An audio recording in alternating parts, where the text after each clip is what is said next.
ఈ హైపోథైరాయిడ్ ఉన్న వాళ్ళు ప్రెగ్నెన్సీలో తీసుకోవాల్సిన జాగ్రత్తలు ఏంటి? లేదంటే సాధారణంగా ఎవరైనా సరే ప్రెగ్నెన్సీకి వెళ్ళే ముందు థైరాయిడ్ పరీక్షలు చేసుకోవాలా? ఎలాంటి జాగ్రత్తలు తీసుకోవాలని ఇప్పుడు మనం మాట్లాడదాం.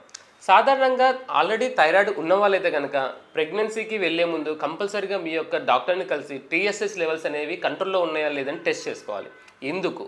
మొదటి 12 వారాలు బేబీ యొక్క గ్రోత్కి, మెంటల్ గ్రోత్కి, పర్టికులర్గా బేబీ యొక్క ఐక్యూకి, నర్వస్ సిస్టమ్ డెవలప్మెంట్కి ఈ థైరాక్సిన్ హార్మోన్ అనేది చాలా ఇంపార్టెంట్.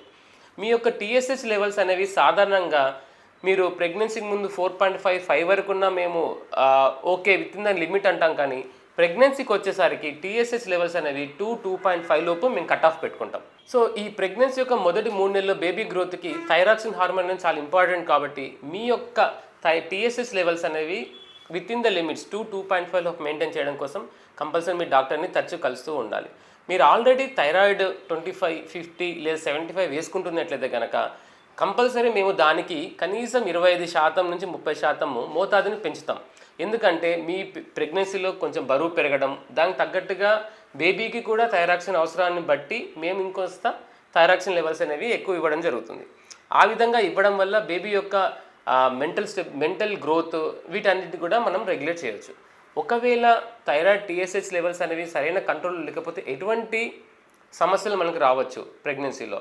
ముఖ్యంగా బేబీ యొక్క mental growth, early deliveries, pre ఎక్లాంప్షియా అంటాం, బీపీ ఎక్కువగా అవ్వడము, మరియు తొందరగా బేబీ డెలివరీ అయిపోవడం, ఎర్లీ డెలివరీస్, ఇలాంటి సమస్యలు అనేవి ఎక్కువగా వచ్చే అవకాశం ఉంటుంది. ప్రెగ్నెన్సీలో థైరాయిడ్ అనేది సరైన కంట్రోల్లో ఉంచుకోనట్లయితే కనుక పిల్లలకి ఐక్యూ లెవెల్ తక్కువగా ఉండి పుట్టడము, ప్రీ ఎక్లాంప్షియా అంటుంటాం, అంటే ప్రెగ్నెన్సీలో బీపీ ఎక్కువగా అవ్వడము, లేదంటే మిస్క్యారేజెస్, అబార్షన్స్ అనేవి ఎర్లీగా అవ్వడము, లేదా ఎర్లీ డెలివరీస్, తొందరగా డెలివరీస్ అవ్వడము, ఇలాంటివి జరుగుతూ ఉండే సమస్యలు ఉంటాయి. కాబట్టి మీ యొక్క టీఎస్హెచ్ లెవెల్స్ అనేవి విత్ ఇన్ ద లిమిట్స్ పెట్టుకోవడం ప్రెగ్నెన్సీలో చాలా ఇంపార్టెంట్. ఇప్పుడు మనం హైపర్ థైరాయిడ్ అంటే ఏంటి, దానిలో ఉండే లక్షణాలు ఏంటి, దానికి ఎటువంటి ట్రీట్మెంట్ తీసుకుంటాం, ప్రెగ్నెన్సీలో తీసుకునే జాగ్రత్తలు ఏంటో మనం తెలుసుకుందాం. ఇప్పుడు హైపర్ థైరాయిడ్లో ముఖ్యంగా ఉన్నటువంటి లక్షణాలు ఏంటంటే హార్ట్ రేట్ ఎక్కువగా ఉండడము, బరువు బాగా తగ్గిపోవడము, చెమటలు ఎక్కువగా పట్టడము, కాస్త వేడిగా ఉన్నా తట్టుకోలేకపోవడము, ఆడవారిలో అయితే ఋతుస్రావాల్లో మార్పులు ఎక్కువగా ఉండము.